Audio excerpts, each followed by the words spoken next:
Voilà, nous sommes en train de continuer notre thème sur la repentance. Et nous avons dit que la repentance est fondamentale dans notre communion avec Dieu. En ce qui concerne la définition de la repentance, c'est un changement intérieur. Mais pour que l'intérieur de notre cœur, notre homme intérieur soit changé, il y a des actes ou des actions que nous devons accepter. Dans Genèse chapitre 35, le verset 2, la Bible déclare: Jacob dit à sa maison et à tous ceux qui étaient avec lui, ôtez les dieux étrangers qui sont au milieu de vous. Purifiez-vous et changez vos vêtements. Donc il y a trois choses nous voyons dans ce texte. Premièrement, il faut accepter de ôter, d'enlever de ton cœur ce qui était là depuis longtemps. Avant que tu ne viennes à Jésus, il y avait les choses du monde en toi. Il y avait la convoitise des yeux, la convoitise de la chair, il y avait l'orgueil dans ta vie. Mais maintenant que tu es venu à Jésus, il faut accepter que dans ton cœur ces choses-là se quittent. C'est en Jésus que nous reconnaissons que l'ancienne vie était mauvaise. Et nous devons accepter la nouvelle vie en Christ. Beaucoup de gens ont encore un problème de repentance. On peut venir à l'église prier le Seigneur. On peut crier Jésus, Jésus, Jésus. Mais ce qui intéresse Dieu, c'est notre homme intérieur. En Israël, il y avait des chefs religieux. Il y avait des scribes et pharisiens. En termes d'intellectualisme, ils étaient vraiment très avancés. Il y avait même des docteurs qui étaient là. Il y avait des chefs religieux qui étaient instruits. Mais tout ce qu'ils avaient comme privilège dans la vie humaine ne pouvait pas les sauver. Ils avaient un besoin que tout homme a aujourd'hui, le besoin de la vie éternelle. Est-ce qu'on peut acclamer le Seigneur? Donc lorsqu'on vient à Jésus, c'est d'abord pour ce besoin. C'est d'abord pour chercher à entrer dans son royaume. Mais pour y entrer, il faut accepter de passer par la repentance. Pierre a dit à tous ceux qui l'avaient écouté ce jour-là à Jérusalem. Voilà, il a prêché. Les gens qui écoutaient ce discours-là, ils étaient touchés par la parole. La Bible déclare, après avoir été vraiment touchés dans leur conscience par cette parole, ce discours, après avoir entendu ce discours, ils eurent le cœur vivement touché. Est-ce que lorsque nous venons à l'église pour écouter la parole de Dieu, quel était notre cœur? Qu'est-ce que nous attendons de Dieu? Ils étaient en séjour à Jérusalem. Ils ont écouté. Ils ont été touchés. Ils ont posé la question à Pierre et aux autres apôtres. Oh mon frère, que ferons-nous? Et Pierre leur répondait en disant: répondez-vous. Est-ce qu'on peut acclamer le Seigneur? Voilà la première étape. Beaucoup de gens ont eu une fausse repentance. Et s'il y a une fausse repentance, il n'y aura pas de pardon de péché. Et si une personne n'a pas le pardon de péché, il ne pourra pas aussi vaincre le péché. Il ne pourra pas résister quand il y aura les tentations. Voilà pourquoi toutefois nous devons revenir, afin que le Seigneur nous donne d'être pardonné de nos péchés. Donc il faut accepter de ôter quelque chose. Deuxième chose, il faut accepter de te purifier. Troisièmement, il faut accepter de changer de vêtements. Nous avons dit que les vêtements, ce sont les œuvres, les mauvaises œuvres, les mauvaises actions. Et dans ton cœur, si tu acceptes de renoncer à ces mauvaises pensées, ces mauvaises actions, alors tu es en train d'accepter de d'enlever les mauvais vêtements. Nous connaissons la parabole, nous connaissons la parole de Zacharie le prophète. Il avait vu en vision le souverain sacrificateur Josué. Physiquement, Josué le souverain sacrificateur était bien habillé. Il avait des habits sacerdotaux. Mais spirituellement, il était sale. Zacharie chapitre 3, 1 à 5. Il avait des vêtements sales. Et il dit comment est-ce que l'Éternel a dit à ceux qui étaient là, assurément les anges, il dit ôtez-lui les vêtements sales. Est-ce qu'on parle le Seigneur? Voilà ce à quoi nous devons aspirer au désir de notre vie.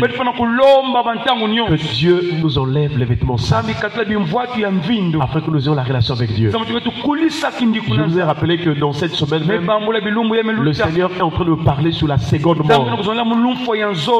La seconde mort. C'est une mort qui va conduire en enfer. La première mort, tout le monde ne va pas mourir. C'est un cas particulier.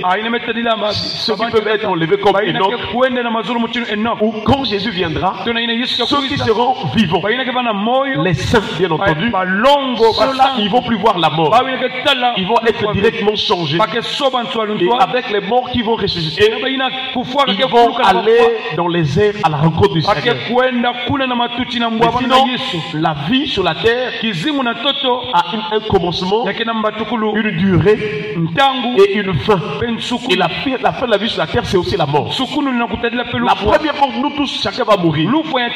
Mais dans l'au-delà, il y a une autre mort qui arrivera pour tous ceux qui ont marché pendant leur vie terrestre dans le péché. Ils n'ont pas voulu s'attacher au Seigneur. Ils n'ont pas voulu obéir à la voix de Dieu.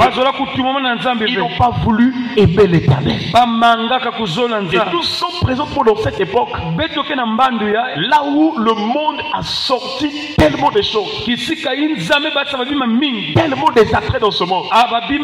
Les choses ne cherchent plus à comprendre ou à connaître l'œuvre de l'Éternel. Chaque jour Dieu travaille pour préparer les cœurs pour le ciel. Car pendant que nous parlons, Jésus est allé préparer une place. Il y a des demeures pour ceux qui vont être prêts. Il faut nécessairement que nous passions par la repentance. Chers frères et sœurs, dans Ésaïe chapitre 1, que nous avons lu hier, à partir du verset 16, il est écrit: lavez-vous, purifiez-vous, ôtez de devant mes yeux la méchanceté de vos actions. Cessez de faire le mal. Là, nous voyons que la parole est claire. Mais non, le changement de vêtements, c'est aussi accepter de cesser de faire du mal. Ils ont dit lavez-vous. Ils ont dit qu'est-ce qui nous lave? C'est la parole de Dieu. En tout cas, la parole de Dieu a beaucoup d'actions dans notre vie. Chers frères et sœurs, la parole de Dieu nous lave et aussi nous purifie. Et avant que Jésus ne parte sur la croix, avant qu'il ne meure à la croix, avant qu'il n'accomplisse l'œuvre de la croix, alors Christ faisait tout d'abord par la parole. Le pouvoir de la parole et la prière pouvait laver ou encore purifier. Est-ce qu'on parle avec le Seigneur? Il y avait une catégorie de personnes qui étaient regardées comme impures. On les appelait les lépreux. Et les lépreux devaient avoir la purification pour avoir accès dans la communion fraternelle. Parce qu'un lépreux était mis à part, loin ou bien hors du camp. Et donc quand on rencontrait les lépreux, il fallait purifier. C'est ainsi que quand Jésus est descendu sur la montagne, dans Matthieu chapitre 8, la Bible déclare: voici un lépreux s'étant approché, se prosterna devant lui et dit: Seigneur, si tu le veux, tu peux me rendre pur. Et Jésus dit: je le veux. Jésus étendit sa main et dit: je le veux, sois pur. Jésus veut ton bien. Il veut que tu te sanctifies. Il veut que tu changes de vie. Il faut que nous nous attachions au Seigneur. Nous devons lui donner tout notre cœur. Il n'y a qu'un seul médecin spirituel, un seul docteur dans ce monde, dont les cieux sur la terre et sur la terre, qui est capable de résoudre les problèmes de ton cœur. Oui, la médecine nous soigne peut-être dans la chair. Et il y a des problèmes de la vie qui viennent de nos âmes. Et les problèmes de l'âme, il n'y a qu'un seul docteur. Il n'y a qu'un seul docteur. Et ce docteur-là, c'est Jésus. Voilà pourquoi le psalmiste, dans Psaume 103, il dit: mon âme bénit l'Éternel. Que tout ce qui est en moi bénisse son Saint-Nom. Mon âme bénit l'Éternel. N'oublie aucun de ses bienfaits. C'est lui qui pardonne toutes tes iniquités, qui te guérit de toutes les maladies. Est-ce qu'on parle avec le Seigneur? Donc, s'il y a une personne à qui ou bien envers qui tu dois te confier, c'est Jésus-Christ. Parce que quand tu arrives à des situations qui regardent ton âme ou bien le côté spirituel de ta vie, si lui il n'intervient pas, ça sera grave. Alléluia. Amen. Nous voyons donc que Jésus donnait aussi le pouvoir à ses disciples pour purifier les lépreux. Dans Matthieu chapitre 10 verset 8 il est écrit, le verset 8, guérissez les malades, ressuscitez les morts, purifiez les lépreux, chassez les démons. Alléluia. Amen. Nous prions que ce matin dans le nom de Jésus, que toute maladie te quitte au nom de Jésus, que le Seigneur te guérisse de la tête jusqu'aux pieds, dans ton esprit, dans ton âme, dans ton corps. Reçois la guérison au nom de Jésus. Il y a des choses quelquefois qui sont mortes dans notre vie. La mort aussi c'est la malédiction. La mort c'est lorsque rien ne marche, rien ne bouge dans ta vie. Comme Lazare était dans la tombe, depuis 4 jours il était déjà mort. Et pour ses contemporains ou ses voisins, c'était déjà fini. Mais dans la vie, chers frères et sœurs, même quand les hommes ont dit que c'est fini, il y a quelqu'un qui peut continuer pour faire quelque chose dans ta vie. C'est la personne de Jésus. Si tu écoutes les hommes, tu seras déçu. Tu vas avoir la peur et la frayeur. Mais si tu écoutes Jésus, qui est la parole de Dieu, quand il décide, quand il déclare quelque chose, même si les hommes ont dit c'est fini, pour toi tu verras la gloire de Dieu. Et ce jour-là devant la tombe de Lazare, il dit, Lazare sort. Le mort qui avait commencé à se décomposer, à pourrir, il est sorti du tombe. Est-ce qu'on peut acclamer le Seigneur? Alors si Jésus a fait cela, quel est le problème de ta vie qu'il ne peut pas résoudre?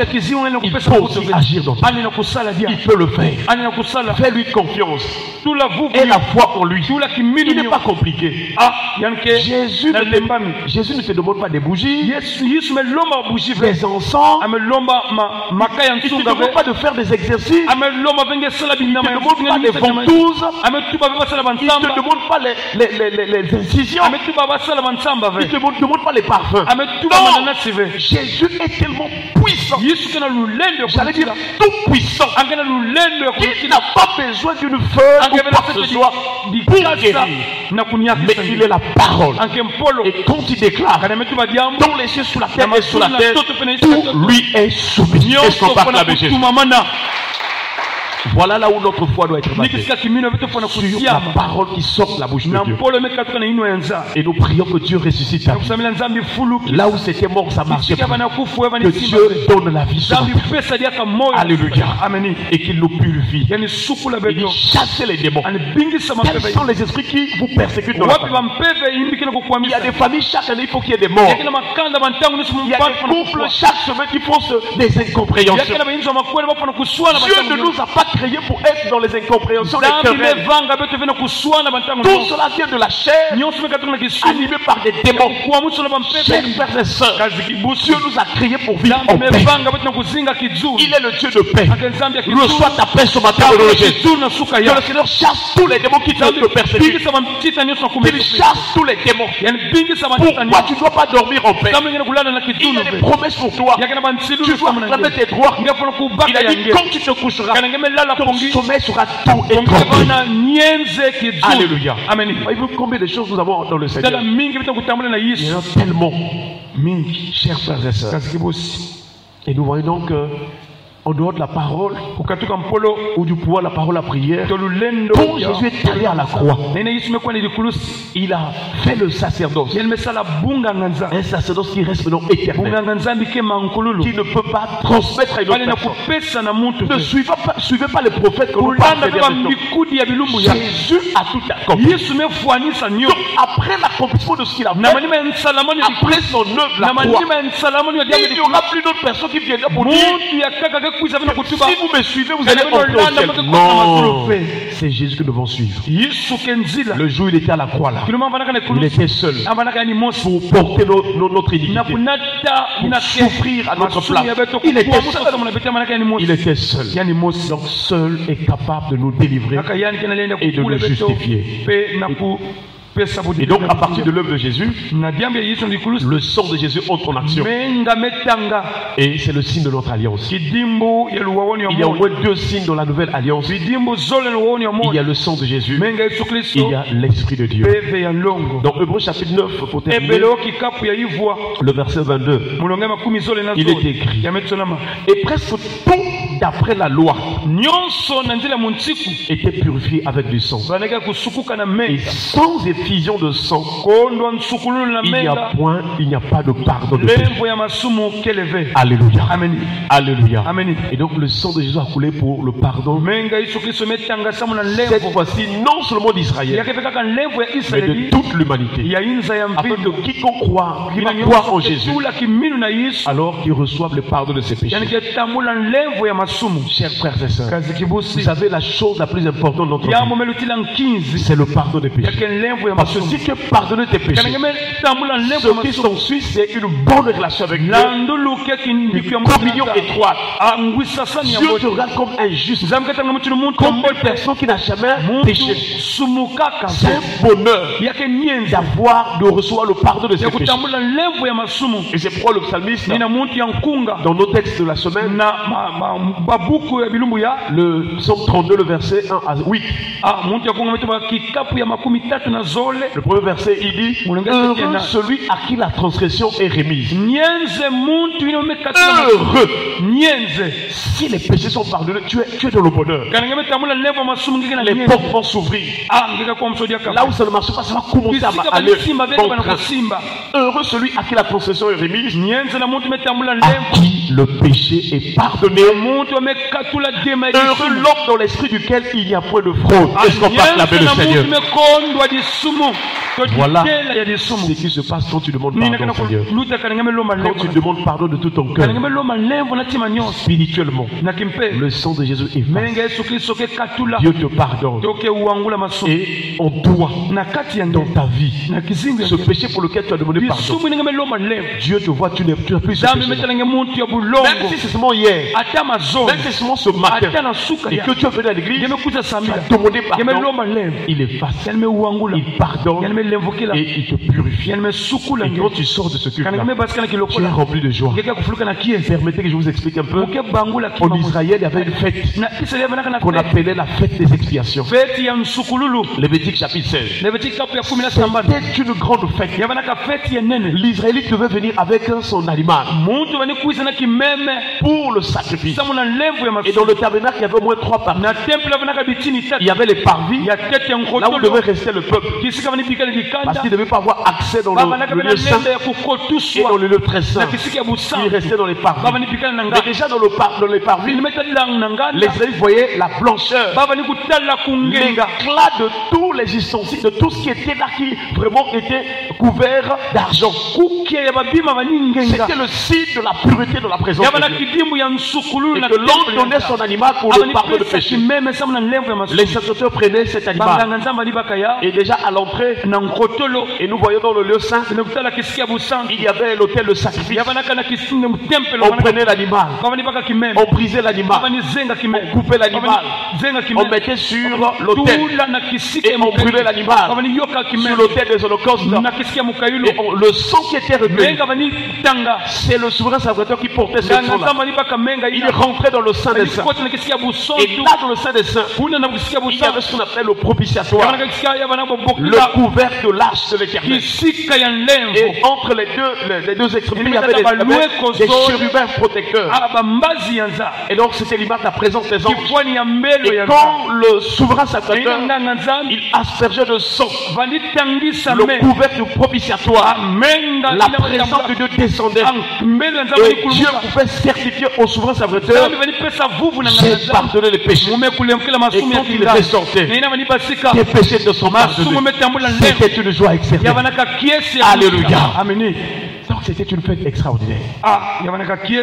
Que Dieu nous pardonne et qu'il nous donne la paix de notre âme. Que le sang de Jésus nous purifie. Comme il est dit dans ce texte, que nos péchés soient pardonnés et que nous marchons en nouveauté de vie. Baissons les têtes dans la prière. Nous allons remercier le Seigneur pour sa parole et nous allons prier.